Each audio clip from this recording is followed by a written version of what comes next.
Thank you, Jesus. Thank you, Jesus. Thank you, Jesus. Thank you, Jesus. Thank you, Holy Spirit. Thank you, Holy Spirit. सब मेरे पीछे बोलो, खुदावंद यीशु, मैं तेरा बेटा, मैं तेरी बेटी, तेरी हजूर में हाजिर हूँ। आज यीशु मसीह के नाम से जो भी कलाम हम सुने, ना तो हमारे जोर से, ना हमारे बल से, और ना हमारी ताकत से, हम जो कुछ भी सीखें और समझें वो आपकी पाक मर्जी और हुक्म के मुताबिक हो। जरूर है हम घटेंगे और आप बढ़ेंगे, और आपका नाम सदा इज्जत और जलाल पाएगा। आज हमारे दिमाग को खोल दे खुदावंद, खोल दे खुदावंद, खोल दे खुदावंद, खोल दे खुदावंद, खोल दे खुदावंद, ताकि मैं तेरे वचनों को समझ सकूं, उस पर अमल कर सकूं, उस पर चलने वाला बन सकूं। सब बोलो आमीन, आमीन।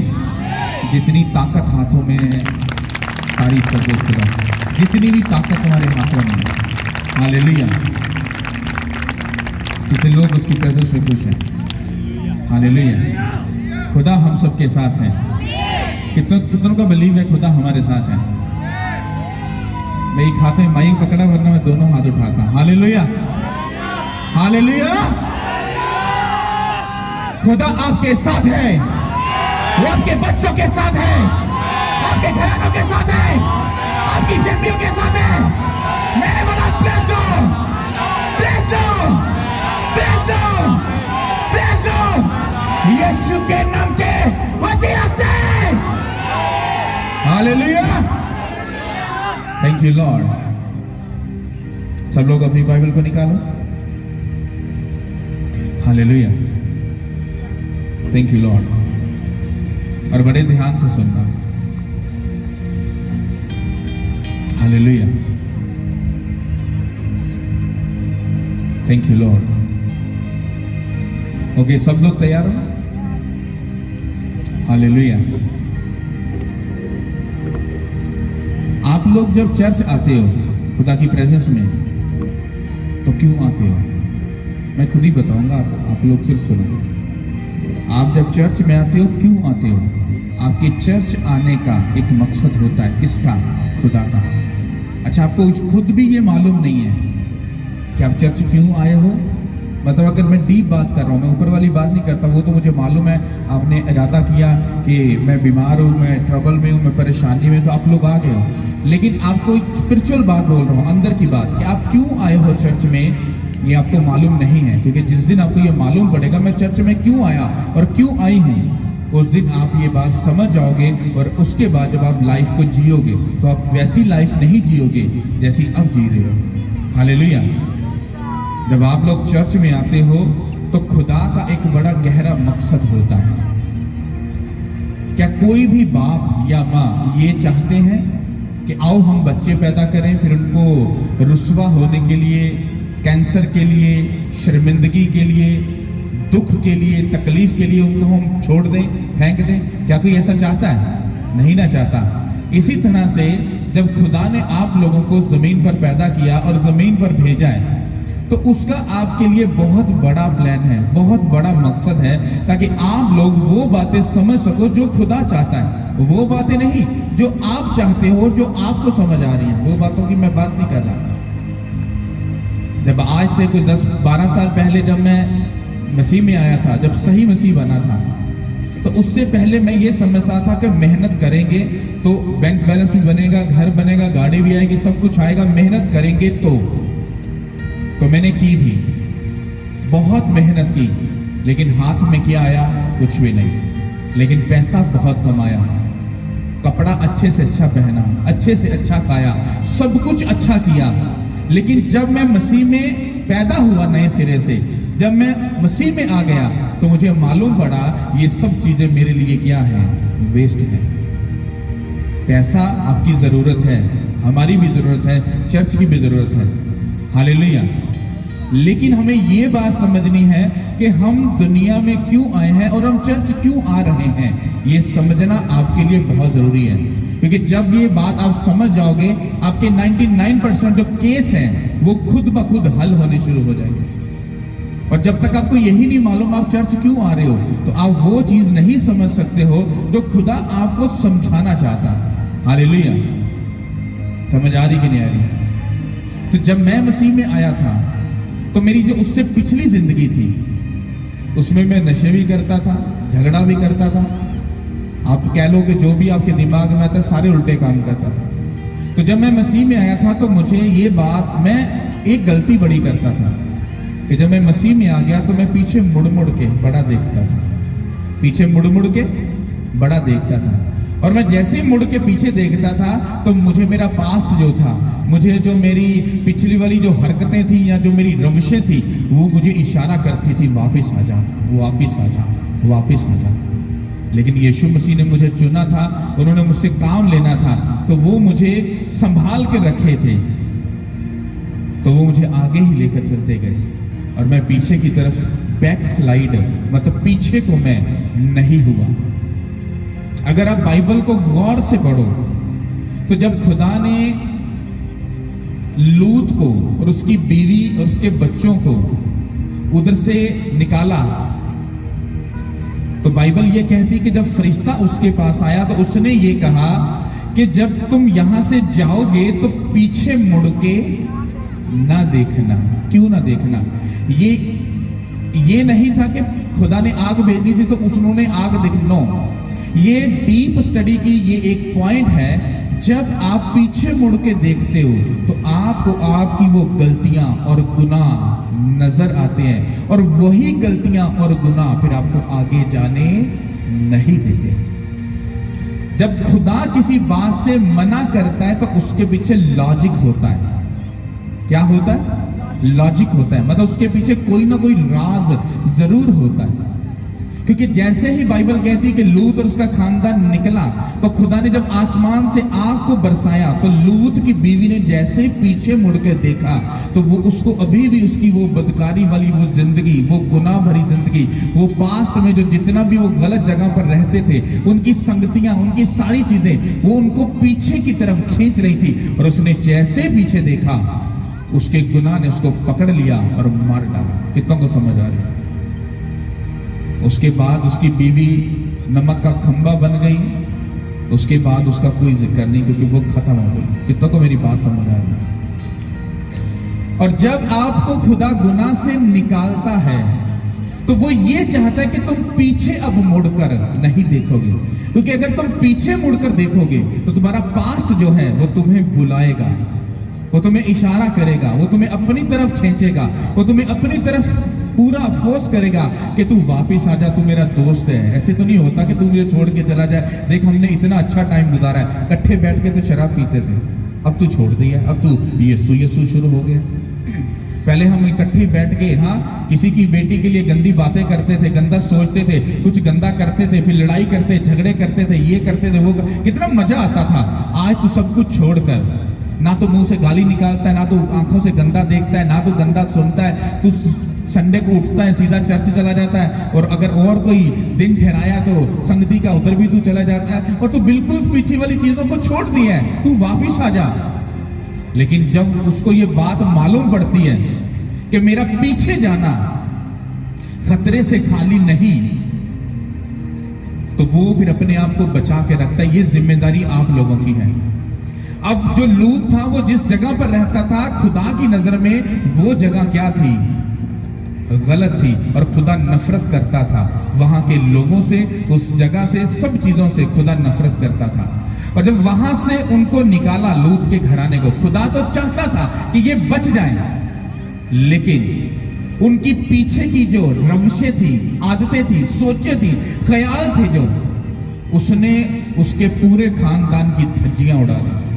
आगे जब आए तो उसकी बेटियों ने ये सोचा कि अब नस्ल पैदा करने के लिए दुनिया के इस रिवाज के मुताबिक कोई मर्द तो हमारे पास है नहीं, तो आओ, दोनों बहनों ने सलाह की, आओ हम अपने बाप से नस्ल पैदा करते हैं। और उससे जो नस्ल पैदा हुई थी वो मुआबी थे। और बाइबल ये कहती है कि उन दोनों बहनों ने अपने बाप को नशा पिलाया। इसका मतलब है कि वो इस बात को जानती थी कि नशा पिलाने से हमारा बाप नशे में हो जाएगा, होश खो देगा और हम अपने बाप के साथ कोई भी तल्लुक बना सकते हैं। मतलब उनको ये नॉलेज थी। जब आप चर्च में रहते हो, खुदा की प्रेजेंस में रहते हो, आपको मालूम होता है गाली नहीं निकालनी, क्योंकि आप गाली ना निकालने वाली संगति में रहते हो। आपको मालूम होता है जना नहीं करना, बदकारी नहीं करनी, गर्लफ्रेंड नहीं बनानी, हाँ बॉयफ्रेंड नहीं बनाना, नशे नहीं करने, ये नहीं करना, ऐसा नहीं करना, क्योंकि आप ऐसी संगति में रहते हो जहां इन बातों से आपको मना किया जाता है। लेकिन जब आप किसी गलत संगति में रहते हो, उसका असर आपकी हड्डियों के बीच में भी समा जाता है। उसकी बेटियों को और कोई ख्याल नहीं आया कि हाय हमारी माँ ने खुदा का हुक्म तोड़ा, वो नमक का खंभा बन गया, उसको वो याद नहीं आया। उनको ये याद नहीं आया खुदा ने कितना बड़ा अजाब वहां फेंका, उनको वो याद नहीं आया। बस उनको एक ही बात याद आई जो वो वहां पर लोगों को करते देखते थे। और वहां पे लोग क्या थे? मर्द मर्द के साथ गलत रिलेशन रखता था, औरत औरत के साथ, और इस तरह की गंदगी वहां पर मौजूद थी। और वही जो एक्स अक्स था वो उनकी जिंदगी में समाया था, और आगे आके वही उन्होंने क्या किया? रिएक्शन किया, क्योंकि उन्होंने अपने पास्ट को अपनी जिंदगी से बाहर निकालकर नहीं फेंका। उनका ध्यान अब भी पीछे था। और जब तक आपका ध्यान पीछे रहेगा, आप मसीह में कभी आगे नहीं बढ़ सकते। हमारे क्रिश्चियन लोगों की प्रॉब्लम क्या है? प्रॉब्लम पता क्या है? कि वो अपना पास्ट नहीं छोड़ सकते। अगर मान लो कलीसिया में से किसी बंदे ने आज तौबा कर ली और यीशु मसीह के पास आ गया, लेकिन जो उसके आसपास के लोग हैं और उसके रिश्तेदार हैं, उनको अभी भी याद है ये तो शराबी है, ये तो नशेड़ी है, ये तो जनाकार है। हाउ इज पॉसिबल कि ये बंदा चर्च में क्या कर रहा है? या तो चर्च का जो पादरी वो अंधा है, उसको अकल नहीं है कि एक जनाकार और शराबी को उसने चर्च में रखा हुआ, उसको अकल नहीं है पादरी को। वो बंदा बोलेगा जिसको खुद अपने बारे में कुछ मालूम नहीं है। जब वो बंदा ऐसा बोलेगा तो खुदा बैठ के हंसता है, कहते हैं मैंने तो उसको माफ कर दिया क्योंकि उसने माफी मांगी है। तो आज भी उसके पास्ट को याद कर रहा है, क्योंकि लोगों को ये बात मालूम नहीं है कि खुदा जब माफ कर देता है तो फिर वो यही चाहता है कि तुम आगे बढ़ जाओ। लेकिन कुछ लोगों के जो दिमाग होते हैं वो डम होते हैं, वो स्टक हुए होते हैं और वो पीछे की तरफ भागते हैं। समझ आ रही कि नहीं आ रही? जब आपको एक संगति मिलती है, अच्छी संगति मिलती है, आपकी लाइफ चेंज होती है, आपका घराना चेंज होता है, आपकी फैमिली चेंज होती है, तो आपके रिश्तेदार या आपके बहन भाई इधर उधर से आते हैं और आपको गलत एडवाइस देते हैं। अरे बाइबल तो ऐसा कहती है, बाइबल तो वैसा कहती है, बाइबल तो जैसा कहती है, बाइबल तो ऐसा कहती है। लेकिन आपने बाइबल पढ़ी होती है, आपको मालूम होता है बाइबल क्या कहती है। हालेलुया। बाइबल कहती है मुझसे दूर होकर तुम कुछ भी नहीं कर सकते। ये कौन बोल रहा है? ये खुदावंद यहोवा पाक खुदा बोल रहा है। हालेलुया। समझ आई कि नहीं है? तो इसका मतलब है कि अगर आपका ध्यान आज भी पीछे को है, आप आगे नहीं बढ़ सकते। इसके म्यूजिक कम करो। अगर आपका ध्यान आज भी पीछे को जा रहा है और आप आगे नहीं देख रहे हो, आप फंस जाओगे। अगर मैं अपने पास्ट को देखूं तो मैं इस जगह पर बैठने के लायक नहीं हूं। मैं खुद ये बात बोल रहा हूं। तुम मेरी जजमेंट क्या करोगे? तुम लोग मेरा इंसाफ क्या करोगे? तुम मुझ में से कीड़े क्या निकालोगे? मैं खुद बोल रहा हूं कि अगर मैं अपने पास्ट को पीछे देखूंगा तो मैं यहां बैठने के लायक नहीं हूं। लेकिन अगर मैं यीशु मसीह को देख लूंगा तो उसने मुझे अपने लहू से धो दिया। आई डोंट केयर कि तुम क्या सोचते हो, मेरा यीशु मुझसे खुश है। अब मैं आगे बढ़ूंगा, पीछे नहीं देखूंगा, यीशु के नाम से। हालेलुया। अगर तुम आगे बढ़ोगे तुम्हारी लाइफ सदा के लिए ब्लेस हो जाएगी। आगे बढ़ जाओ, पीछे मत देखो। पीछे देखना तुम्हें लूत की वाइफ के जैसा, तुम्हें अपनी जिंदगी में सब चीजें स्टक होती नजर आएंगी, रुक जाएंगी चीजें से। तुम्हारा ध्यान पीछे होगा, तुम्हारी बरकत रुक जाएगी। तुम्हारा ध्यान पीछे होगा, तुम्हारी जो बच्चों की लाइफ, उनकी बरकत, तुम्हारी फिजिकल, स्पिरिचुअल, फाइनेंशियल लाइफ क्या होगी? स्टक हो जाएगी, रुक जाएगी। आगे क्यों नहीं बढ़ रहे? तुम्हारा ध्यान पीछे है। नहीं, मेरा आगे है। नहीं, तुम्हारा ध्यान अभी भी पीछे है, क्योंकि अगर ध्यान पीछे ना होता तो लाइफ स्टक ना होती। कितनों को समझ आ रही? हालेलुया। सब अपनी बाइबल को निकालो। अहबार 25 बाब और इसकी पहली आयत से हम पढ़ेंगे। इसको बड़े ध्यान से सुनना। हालेलुया। किताब मुक़द्दस में से देखेंगे अखबार 26 बाब और उसकी पहले आयत से।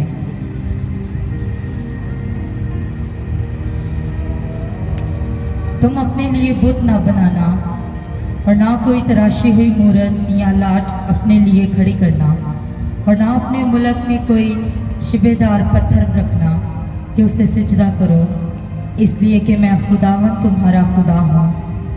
तुम मेरे सबतों को मानना और मेरे मक़दस की तहज़ीम करना, मैं खुदावन हूँ।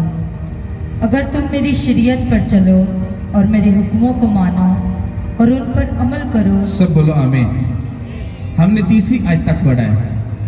आप घर जाकर जब इस बात को पढ़ोगे तो उसको ध्यान से पढ़ना।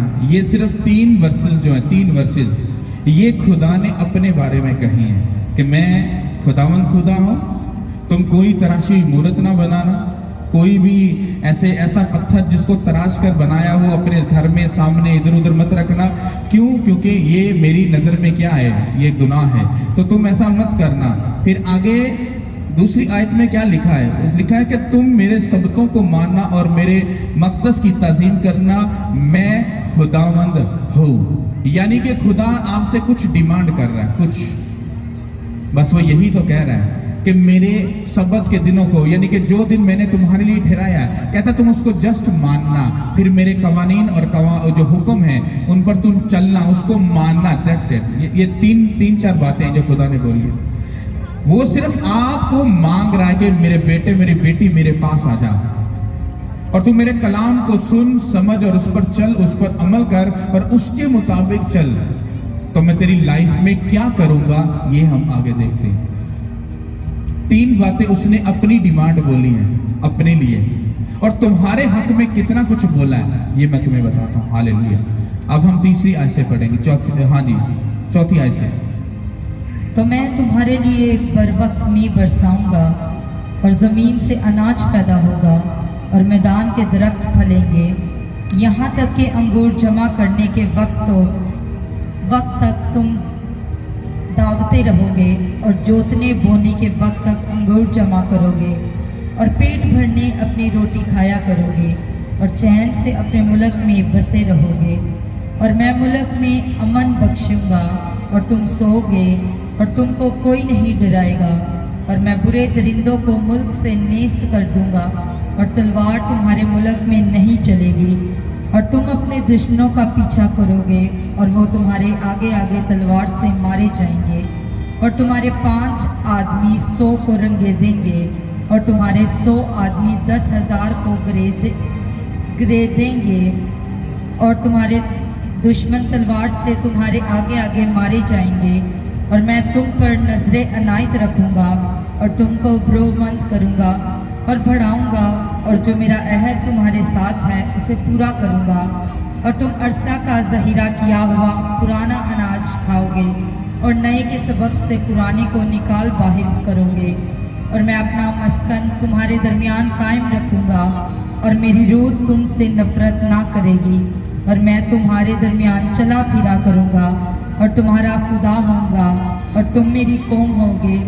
मैं खुदावन तुम्हारा खुदा हूँ जो तुमको मुल्के मिस्र से इसीलिए निकाल लाया कि तुम उनके गुलाम ना बने रहो, और मैंने तुम्हारे जुए की चोबे तोड़ डाली हैं और तुमको सीधा खड़ा करके चलाया। सब बोलो आमीन। इमेजिन करो, आप इमेजिन करो कि 3 वर्सेस खुदा आपसे डिमांड कर रहा है और आगे 10 आयतें जो हैं, मतलब कि जो 10 आयतें हैं वो आपके हक के लिए बोली गई हैं, आपके लिए बोली गई हैं। आपको क्या चाहिए? अच्छा खाना, अच्छा पहनना, आपके बच्चे ब्लेस हो, वाइफ ब्लेस्ड हो, शोहर ब्लेस्ड हो, पेट भर के खाने को मिले, इज्जत मिले, आपके मुल्क में आपको सरफराजी मिले, आप ऊंची जिंदगी जियो, आप ब्लेस हो जाओ, आपको खुदा दुनिया की बरकतें दे। वो सब चीजें जो आप चाहते हो वो कहता है मैं देने के लिए तुम्हें तैयार हूं, तुम्हें देने के लिए मैं तैयार हूं। आगे क्या लिखा है 13 आयत में, मैं खुदावन तुम्हारा खुदा जो तुमको मुल्क मिस्र से इसलिए निकाल कर लाया कि तुम उनके गुलाम ना बने रहो। किस लिए निकाल के लाया? खुदा ने लूत को जब निकाला था तो खुदा का मकसद यह था कि तुम दोबारा बदकारी और बदी में मत जाना। अगर तू मेरे हुक्मों को मानेगा, मैं तुझे अच्छा प्लेस फिर से दूंगा, तेरे अंदर से सारी गंदगी को निकाल डालूंगा, मैं तुझे बेस्ट लाइफ दूंगा, बेस्ट चीजें दूंगा, बेस्ट तुम्हें सब कुछ दूंगा, पर तुम उस सिस्टम में दोबारा मत जाना। लेकिन उसका जो पास्ट था वो उसको खींच रहा था, और क्या हुआ? वो पास्ट उनको निकल गया। कितनों को समझ आ रही है? अब यहां पर भी जब हम बाइबल पढ़ रहे हैं तो खुदा अपने लोगों से बात कर रहा है। कहता है कि देखो, कहता है तुम मेरी शरीयत को मानना, कहता है मेरे हुक्मों को मानना, मेरे आईन पर कहता चलना, मेरी मर्जी को पूरा करना, दैट्स इट, मेरे सब्बत के दिनों को मानना। कहता देखो, उसके बाद कहता तुम्हारे मुल्क में कभी काल नहीं पड़ेगा, तुम्हारी वजह से मी जो बरसेगा पूरा तुम्हें अनाज मिलेगा, खाने को अच्छा, पहनने को अच्छा, रहना सहना, ईच एंड एवरीथिंग, सब चीजें तुम्हें बेस्ट मिलेगी, बेस्ट मिलेगी, बेस्ट मिलेगी। कहता क्यों मिलेगी? कहता तुम याद कर लो कि मैंने तुम्हें मिस्र की गुलामी से निकाला है, और मैं अब ये चाहता हूं कि तुम उनके गुलाम बने ना रहना। मतलब खुदा पीछे की, पास्ट की बात कर रहा है। लेकिन जब बाइबल को आप गहराई से स्टडी करते हो तो बाइबल ये कहती है कि बनी इसराइल फिर भाग भाग कर पीछे का करते थे। ओए मूसा, तू हमें मारने के लिए ले आए, हम मिस्र में अच्छे थे, तू हमें यहां पर ले आए, हमें मारने के लिए, हमारे सिपाहों को, हमारे जो जानवर उनको मारने के लिए, वहां पर हम अच्छे थे, फिर खाने को नहीं मिल रहा। अरे तू हमें भूखा मारने के लिए ले, वहां पर हम अच्छे थे, हमारे सामने हड्डियां पड़ी, हम हड्डियों को देख के तसल्ली कर। उनको उनका पास्ट याद आता था, और बाइबल कहती है उनको भी उनके पास्ट ने मार दिया था। मारा था कि नहीं? कितने लोग बाइबल पढ़ते हो? जितने लोग मिस्र से निकले थे ना, वो गए नहीं थे गए। कितनों को मालूम है नहीं गए थे?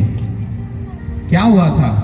उनका पास्ट पीछे मुड़ के, उनकी जिंदगी नमक का खंबा बन चुकी थी, वो स्टक हो चुके थे, वो आगे नहीं जाना चाह रहे थे, और जिंदा खुदा की वो बेइज्जती करते जा रहे थे।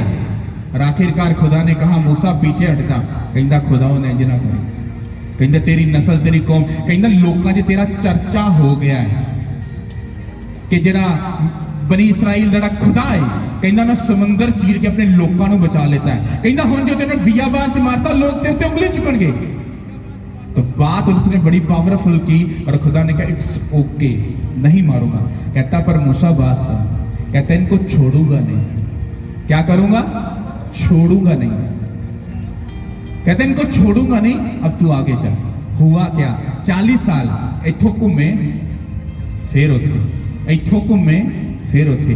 40 साल घूम के जिहड़ा मतलब समझ लो कि जो 40 साल दी वो 80 साल का हो गया, जिहड़ा 20 साल का सी वो 60 साल का हो गया। ते खुदा ने आस्ता आस्ता सारियां नूं की कीता? मार दिता। उन्हां दी नस्ल लैके खुदा ने फिर अगे सफर में स्टार्ट किया। कितों को बात समझ आ रही है? आपका पीछे देखना ये बड़ा खतरनाक है। यहां पर भी खुदा कहता है ताकि तुम दोबारा से जाकर बनी इसराइल के गुलाम मत बन जाना, उसकी गुलामी में मत चले जाना। उनकी गुलामी जैसे तुम वहां जिंदगी गुजार के वैसी थिंकिंग, सोच मत रखना। आज लोग क्या करते हैं, इन्होंने कहा खुदावंद तो मुझे ये वर्ड क्यों दे रहा है? उसने कहा इसको सीख और समझ। इसके बाद जब आगे पढ़ते लिखा है और मैंने तुम्हारे जुओं की चोभों तोड़ डाली हैं और तुमको सीधा खड़ा किया। चोब लफ्ज इसको हम जब एम्पलीफायर बाइबल में और अब्रानी बाइबल में जाकर पढ़ते हैं तो वहां पर लिखा है, खुदा कहता है कि मैंने तुम्हारी जो बेड़ियां हैं, क्या बेड़ियां,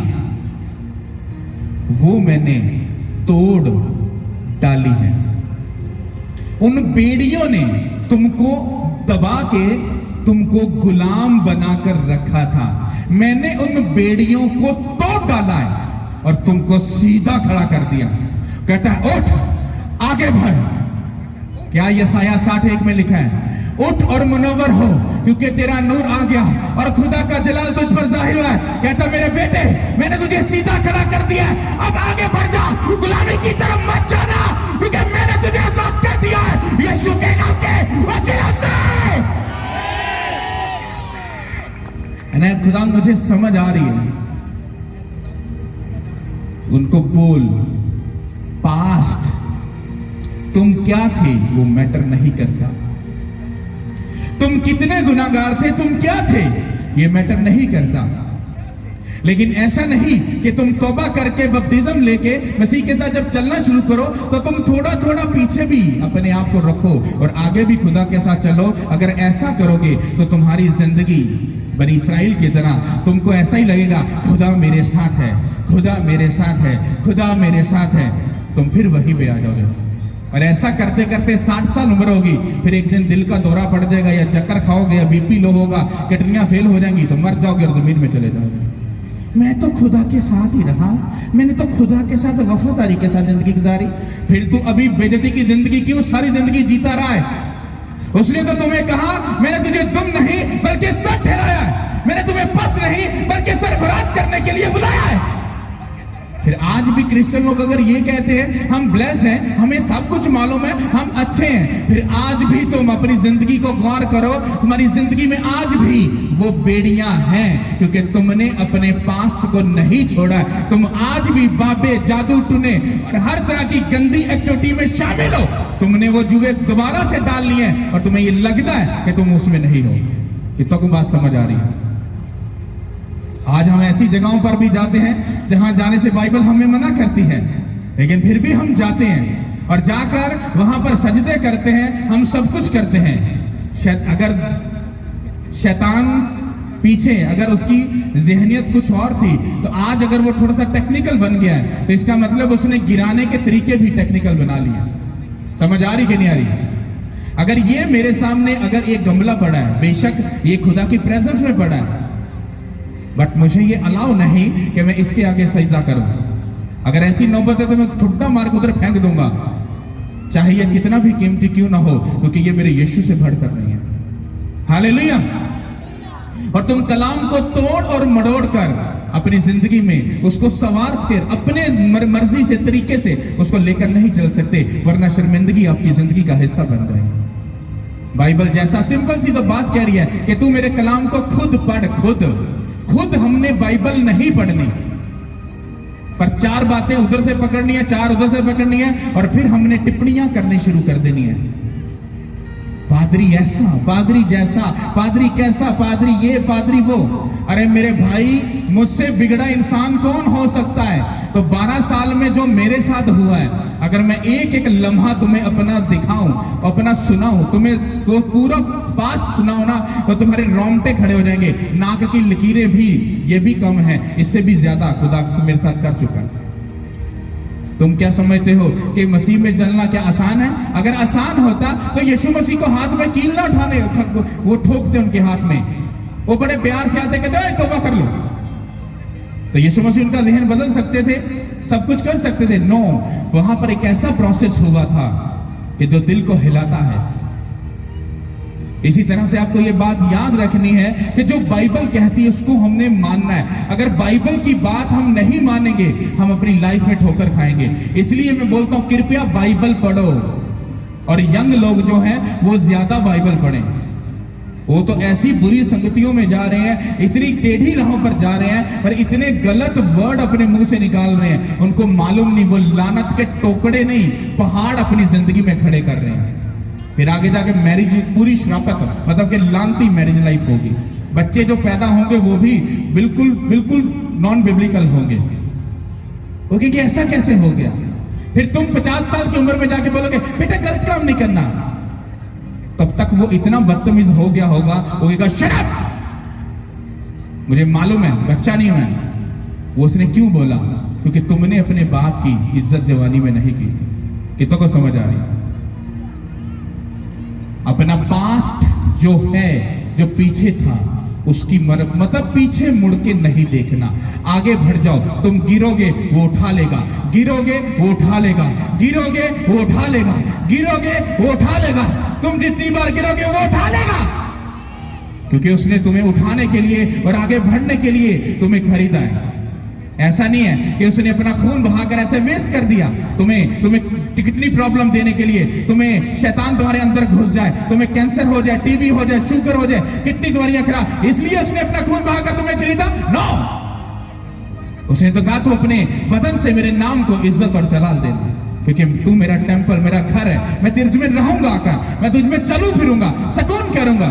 लेकिन हम पास्ट, पीछे पीछे पीछे की तरफ भागते हैं। हम उन बेड़ियों को दोबारा से डालना चाहते हैं, क्योंकि वो बेड़ियां हमें मजा देती हैं, वो हमें शराब की बोतल देती है, वो हमें लड़की औरत, लड़ाई झगड़े, गंदियां, हर एक गंदी चीज वो हमें वो बेड़ियां देती हैं, और हमें आदत है उसकी। इस जिस्म को अगर काबू नहीं करोगे तुम्हारा ये तुम्हें पास्ट में लेकर जाएगा, और अगर तुम इस पर काबू कर लोगे तो मैं तुम्हें सच बोल रहा हूं, तुम पीछे मुड़कर कभी नहीं देखोगे। मैंने अपनी लाइफ में हर एक चीज में पीछे का पन्ना, मैंने अपनी, मान लो कि गर्दन है ना, अगर एग्जाम्पल के तौर पे बता रहा हूं कि अगर मैंने अपने पीछे जाने वाला जो अंदर हड्डी है मैंने वो निकाल दिया, उसको खत्म ही कर दिया कि पीछे मुड़ के मैंने नहीं देखना। जिंदगी में कुछ भी हो, आई डोंट केयर, मुझे आगे बढ़ना है, आगे जाना है, चाहे कुछ भी हो। जो खुदा मुझे उस गलत जिंदगी से, उस गुनाह भरी जिंदगी से उठाकर जो यहां पर ले आया है, वही आगे लेकर जाएगा यीशु के नाम के वसीला से। हालेलुया। तो आपको ये बात याद रखनी है।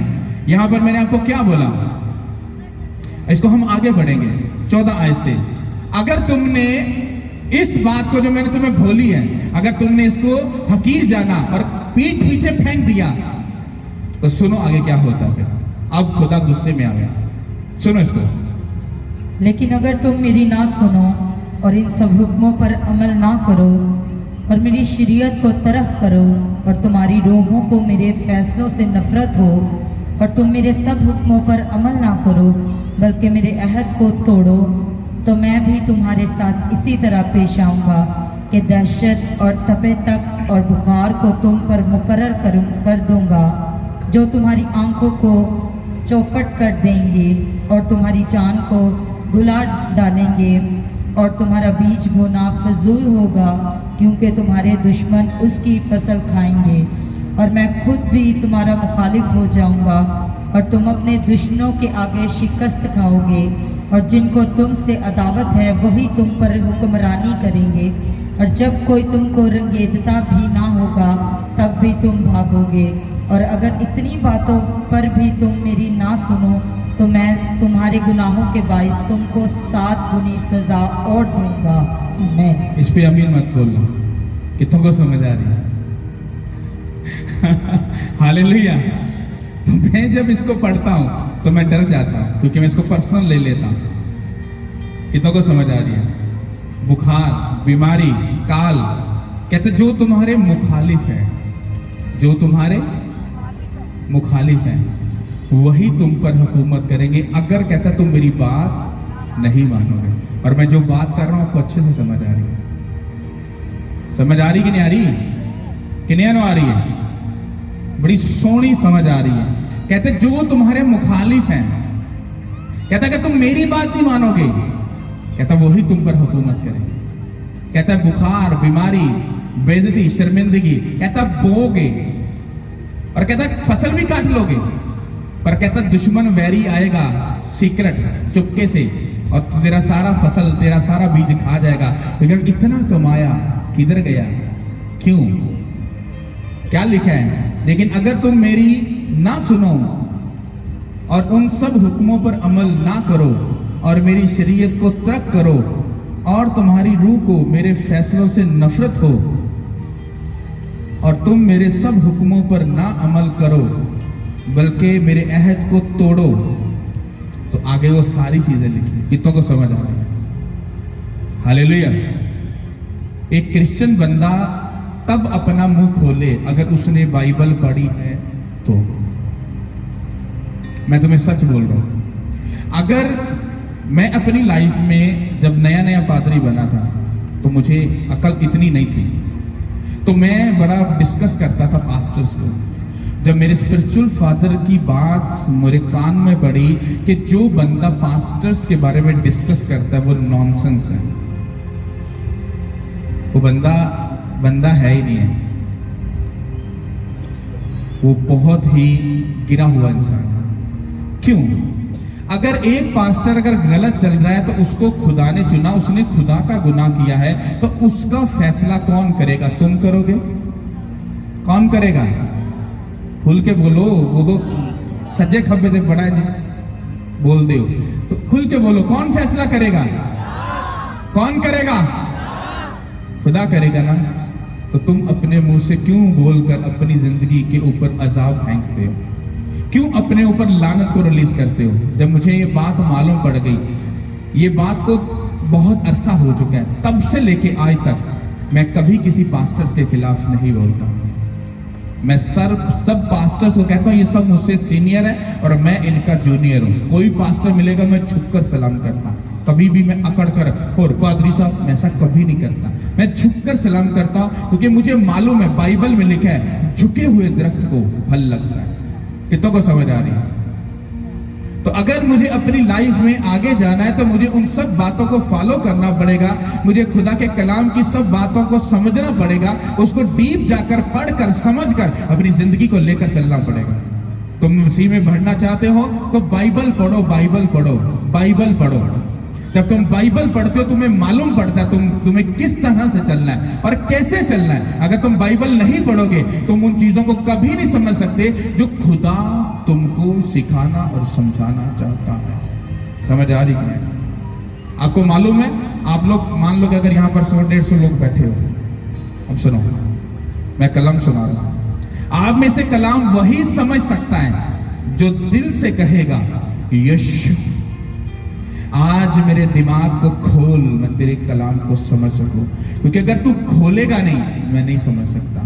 प्लीज कृपया मेरे दिमाग को खोलो, खोलो, खोलो, यीशु के नाम से, यीशु के नाम से खोलो।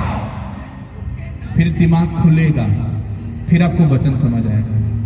और अगर आपने ऐसा नहीं किया, मैं सच बोल रहा हूं, वो बीज वाला कलाम सुना था ना? कितना सुना था? याद है ना? फिर तुम उस कैटेगरी में होगे, कलाम तो तुम लोगों ने सुन लिया पर उसको जड़ नहीं पकड़वा सकते, क्योंकि तुम्हारे अंदर पथरीली जमीन थी, तुम्हारा दिल सख्त था। तुमने सुना तो सही लेकिन उस पत्थर को नहीं तोड़ा। अगर तोड़ते तो वो बीज जाता, जड़ पकड़ता और तुम्हें कलाम का फल जो है वो तुम्हारी जिंदगी में नजर आता। कितनों को समझ आ रही? हालेलुया।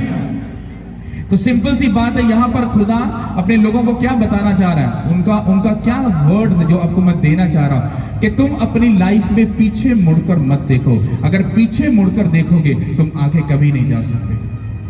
आगे देखो और बढ़ जाओ। अब पीछे मुड़ने का मतलब क्या है कि खुदा ने तुम्हें ब्लेस किया, अच्छा कर दिया, सब कुछ कर दिया। अब तुम आज कलीसिया की प्रॉब्लम एक बड़ी बिगेस्ट किस्म की प्रॉब्लम मैं देख रहा हूं। आज तुम यहां पर आए, मान लो तुम्हारे अंदर भूत है, वो निकलता नहीं है। तुम आए, प्रेयर भी अभी नहीं हुई, तुमने जस्ट मीटिंग अटेंड की, वो भूत निकल गया। अब तुम रिलैक्स हो गए।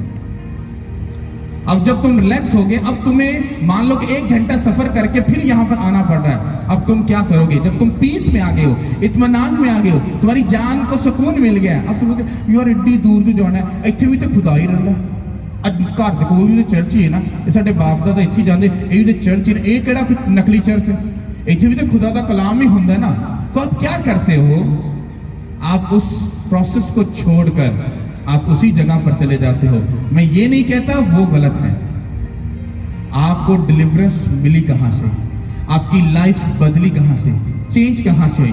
फिर लोग क्या करते हैं? अपना टाइम बचाने के लिए, अपना किराया बचाने के लिए, अपने सारे सिस्टम को बचाने के लिए क्या करते हैं? वो अपने पास की चर्च में चले जाते हैं और फिर वहां पर 6 महीने बड़े सुकून से रहते हैं। 6 महीने के बाद वो शैतान फिर घूमकर वापस आता है। शैतान को मालूम है वापस जाऊंगा तो कुछ ना कुछ मिल जाएगा, इसीलिए वो बोलता है पीछे मत जा, नहीं तो तुझे कुछ ना कुछ पीछे से गिफ्ट मिल जाएगा। तो शैतान फिर मुड़कर वापस आता है उसी बंदे की जिंदगी में। जब देखता है कि ये फिर अपनी उस लाइफ में कमजोर पड़ गया और ये एक बड़े मसले के बीच में नहीं है, उस पर अटैक करता है। फिर जब भूत बीच में घुसता है, बीमारी बीच में घुसती है, अटैक करती है और झटके लगाती है अच्छे वाले, तो फिर कहते हैं यार आज फिर चलते हैं उधर। फिर कॉल करते हैं, पास्टर जी हमें आपको मिलना है, हमें टाइम चाहिए। हाँ मीटिंग में आ जाओ। आ गए। पास्टर जी वो बड़ा वधिया काम चल रहा थी। अब अगर पास्टर अगर से अकलमंद है तो पूछेगा भाई साहब रुको, अपनी डिस्कशन बंद करो, पहले ये बताओ तुम इतनी देर से थे कहाँ?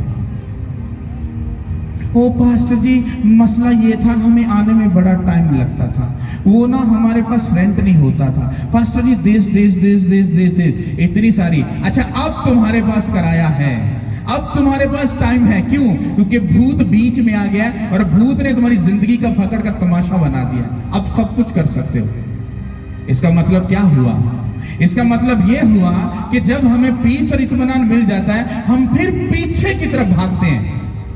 जब पीछे भागते हैं तो शैतान कब्जा कर लेता है। आई डोंट केयर, मुझे फर्क नहीं पड़ता अगर कोई बंदा आता है तो यहां से कुछ लेकर जाता है, और अगर तुम्हें यहां से कुछ अच्छा मिला, तुम्हें डिलीवरेंस मिली है, तुम्हें हीलिंग मिली, तुम्हारी लाइफ चेंज हुई है, तो तुम्हारा ये फर्ज बनता है कि अब खड़े और अड़े रहो और अपने मसीह को और बिल्ड करो और उसको बढ़ाओ। जब तुम और उसको बढ़ाओगे शैतान कभी तुम पर दोबारा आकर कब्जा नहीं कर सकता। और ये मैं आपको कैसे नहीं कह रहा, मुझे 12 साल हो गए, मुझे मालूम है लोग ऐसा ही करते हैं। जब उनका मेजर बड़ा मसला होता है तो वो इधर को रुख कर लेते हैं, और जब वो घास हल हो जाता है वो फिर घूमकर अपनी ही जगह पर जाकर खड़े हो जाते हैं। कितनों को मेरी बात समझ आ रही है? तो सेम कंडीशन कलीसिया खुदा के साथ ऐसा ही करती है। जब दुखों में प्रॉब्लम होती, आ खुदावन, आ खुदावन, आ खुदावन, आ खुदावन, और जब वो रिलैक्स हो जाती है, कोई भूत कोई बीमारी कुछ नहीं, पैसे आ रहे हैं ऐसे ब्रांड दिस उधर इधर उधर, फुल लाइफ एज मजे मजे में लाइफ चल रही है, बड़ा अच्छा चल रहा है सब कुछ। जैसे ही फंसता है हो मैं पास्टर जी सब कुछ अच्छा चल रहा, एकदम ही पलटा बज गया। भाई एकदम ही पलटा बजना था ना, क्योंकि तुमने जिंदगी को अपने तरीके से लेके चल रहा था। कितनों को समझ आ रही? हालेलुया। तो मैं इस बात को कहना क्या चाह रहा हूं, क्योंकि मेरे पास इतने इतने केस आए हैं, इतने इतने बड़े केस आए हैं कि मान लो किसी को डॉक्टर ने कहा जी कि भाई साहब टाटा बाय बाय, तुम मर जाओ, खत्म, बाय खत्म, कुछ नहीं। मेरे यीशु ने कहा बस आओ, आए, अटेंड किया और हील, दैट्स इट।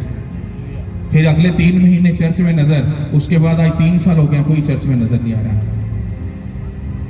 ठगी मारी के नहीं मारी? मारी के नहीं, पीछे भाग गए, पीछे पीछे पीछे। एक बात याद रखो, हमारे स्पिरिचुअल फादर एक बात कहते हैं, जिंदा चर्च है, अगर तुम्हें 100 किलोमीटर दूर भी अगर मिले और वहां पर तुम्हारी लाइफ अगर चेंज हुई है तो जिंदा चर्च में जाओ, लाइफ सदा के लिए सिर्फ बढ़ेगी, वो कभी कम और नीचे नहीं होगी। हालेलुया। और अगर तुम अपना टाइम, अपना पैसा और अपनी सब चीजें बचाना चाहते हो और पीछे मुड़ के भाग भाग के जाओगे, तुम्हारी लाइफ एक ही जगह पर स्टक हो जाएगी। बस इस तरह से होगा और तुम कभी अगले नेक्स्ट लेवल पर नहीं जा सकते। कितनों को मेरी बात समझ आ रही है? हालेलुया। अब आगे बढ़ना है, पीछे जाना है? हाँ, कहां पे? किसकी तरफ? किसकी तरफ? किसकी तरफ? हालेलुया। आगे बढ़ोगे। एक प्रोफेटिक वर्ड दे रहा हूं, लिख लो, चैलेंज। इस जगह को पलक झपकते ही तुम इतना ओवरफ्लो देख लोगे, तुम हैरान हो जाओगे कि खुदा कितना बड़ा है। और उसने मुझे कहा है मैं इसको भरने जा रहा हूं यीशु मसीह के नाम से। भरने का मतलब ये नहीं है कि कलीसिया आ जाएगी तो बल्ले बल्ले भी मैं मोजा लग जाए, नो। अगर ये कलीसिया बढ़ेगी, मेरी जिम्मेदारी बढ़ जाएगी, मेरी प्रेयर लाइफ बढ़ जाएगी, मेरी फास्टिंग बढ़ जाएगी, बाइबल रीडिंग बढ़ जाएगी, मेरा खुदा के साथ ज्यादा टाइम स्पेंड करने का मेरी डिमांड हो जाएगी। ज्यादा होने से क्या होगा, मुझे फायदा होना या ना होना एक अलग बात है, लेकिन मेरे यीशु का जो किंगडम है वो 100% बढ़ेगा यीशु मसीह के नाम से। हालेलुया। आप इमेजिन करो यहां पर अगर 10,000 लोग बैठे हैं और एक ही टाइम में पूरे 10,000 लोगों ने अगर रोजा रखा है, सोचो उस जगह पे खुदा की कितनी प्रेजेंस होगी कि नहीं? और मुझे खुदावन ने ऐसा बोला है, आप सब लोग मौजूद हो, लिख लेना। यहाँ पर एक टाइम ऐसा आएगा कि अगर यहाँ पर 10,000 लोग बैठे हैं, सब लोगों ने फास्टिंग रखी होगी, और जैसे लोग हाथ उठाएंगे, पुकारेंगे, मैं आपको दावा करता हूं ऊपर से ऐसा पोर्टल ओपन होगा, खुदा इतनी बरसात करेगा बरकतों की, इतनी करेगा, सब आंसुओं को पोंछ डालेगा, इतना ब्लेस करेगा, इतना ऊंचा करेगा, लोग तुम्हारी ऊंचाई को देखने आएंगे यीशु के नाम के वसीला से। लोगों को ऐसी टीचिंग और ऐसी प्रीचिंग दी जाएगी कि लोग दूसरों के ऊपर टिप्पणी नहीं करेंगे। आपको लोग सिर्फ कौन से मिलेंगे? प्रेयर करने वाले, कितनी देर, 4 घंटे, 5 घंटे, फास्टिंग करने वाले, बाइबल पढ़ने वाले, दूसरों को बचाने वाले, दूसरों की मदद करने वाले, सिर्फ ऐसे लोग आपको मिलेंगे आपके इर्द गिर्द। और जिस दिन ऐसा होगा, ये वचन पूरा हो रहा है, और ऐसी वजह से खुदावंद ने अपने कलाम में कहा था, तुम्हारे वसीला से, तुम्हारे सबब से दूसरी को में बरकत पाएंगे। जब 10,000 लोग हाथ उठाकर फास्टिंग करके हाथ उठाएंगे, खुदावंद यीशु हमारे मुल्क के हालात और सारी चीजें ब्लेस हो जाए, उसी टाइम में खुदा अपने दूतों को भेजेगा और इस मुल्क को ऐसा खुदा ब्लेस कर देगा, लोग इसकी ऊंचाइयों को देखने आएंगे यीशु के नाम के वसीला से। और इसके ऊंचे होने का सबब सिर्फ लिख लो, ये प्रोफेटिकली है, वो सिर्फ तुम लोग हो, सिर्फ तुम लोग हो। तुम्हारी ही दुआओं और तुम्हारी ही बरकतों और तुम्हारे ही घुटनों पे आने से ये मुल्क सरफराजी पाएगा, ऊंचा किया जाएगा, आगे जाएगा, ये ब्लेस होगा यीशु के नाम के वसीला से। हालेलुया। तो मुझे आप लोगों को उस दिशा में लेके जाना जहां पर आपको सिर्फ 5 बातें मालूम हो। कौन सी?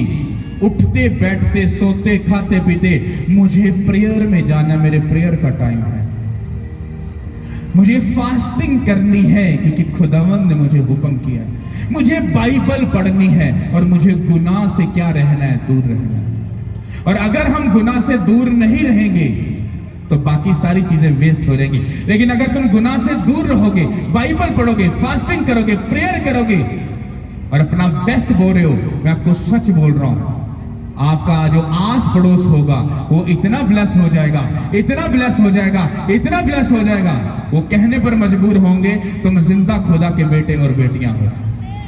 हालेलुया। तुम किसके बेटे और बेटियां हो?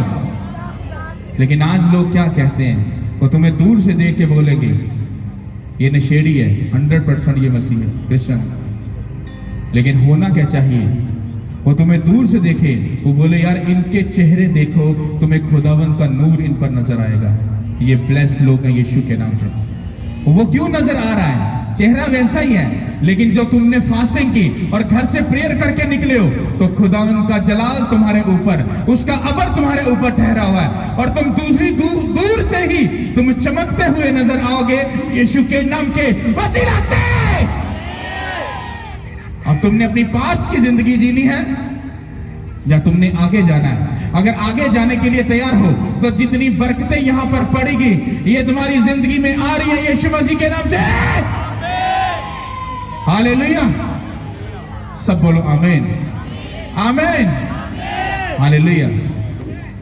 मुझे एक अनाउंसमेंट